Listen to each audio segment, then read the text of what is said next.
Então, questão 1 dos complementares da parte de dinâmica. Diz aqui que o sistema representado pela figura encontra-se em equilíbrio estático. Bom, se está em equilíbrio estático, força resultante igual a zero. Quer dizer, não é uma questão de dinâmica, é uma questão de estática. Desprezando tudo aqui, né? A aceleração da gravidade é 10, constante elástica da mola vale 5, a deformação sofrida pela mola. Bom, os caras estão misturando no mesmo exercício aqui, plano inclinado, mola e roldanas. O que eu tenho que pensar nesse exercício? Sobre cada bloco, a força resultante deve ser zero, deve ser nula.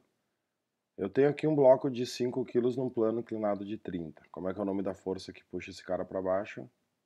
PT. Né? O que vai ser o PT desse cara? O PT desse cara vai ser o peso vezes o seno. Quanto é que vale o peso dele? 50 newtons, porque a massa é 5. O seno de 30 é 1/2. Então eu tenho um peso tangencial de 25 newtons. Então aqui eu tenho uma força de 25 newtons.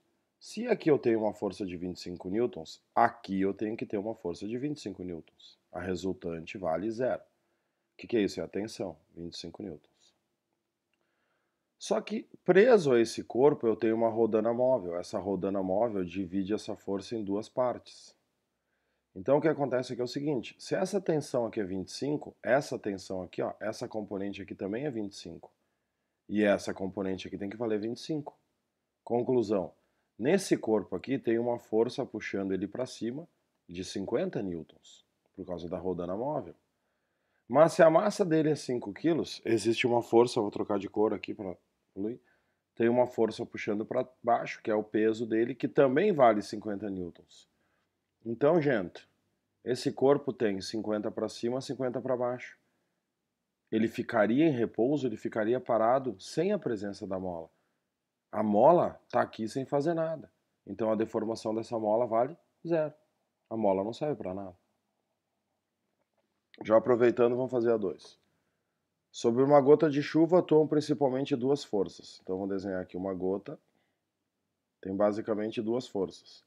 Quem é que puxa a gota para baixo? O peso. E quem é que atua contra o peso, né, na vida real? A força de resistência do ar. Força de resistência do ar, quer dizer, uma questão não é ficção, é verdade.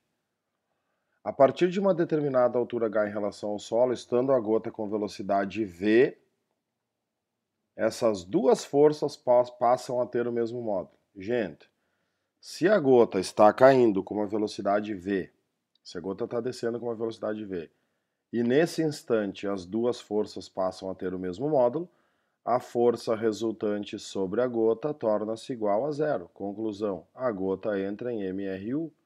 Se a velocidade dela era v, vai continuar sendo v.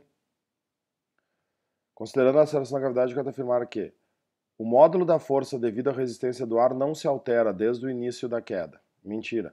A resistência do ar depende da velocidade. Conforme a velocidade aumenta, a resistência do ar aumenta. O módulo do peso da gota varia durante a queda. Nada a ver, né? O peso é sempre o mesmo. Durante a queda, a aceleração da gota aumenta. Nada a ver, a aceleração é a gravidade até que fique igual a zero. A velocidade com que a gota atinge o solo é v. Claro. Por que a velocidade com que a gota atinge o solo é v? Porque a partir da velocidade v, a gota entrou em MRU. Valeu?